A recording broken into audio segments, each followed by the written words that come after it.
It is October 29th, 2012, probably a little past 9 o'clock at night.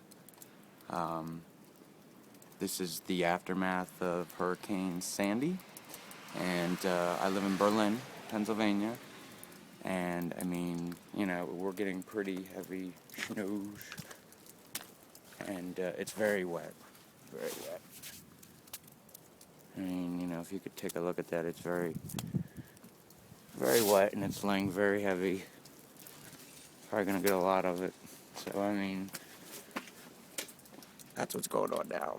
And I've already seen twice lightning and thunder. There it is again. Wow, amazing. This is one heck of a storm. Be careful. Hear the thunder? Ain't no joke. Waiting for the electric to go out any minute, I'm telling you. Hear it?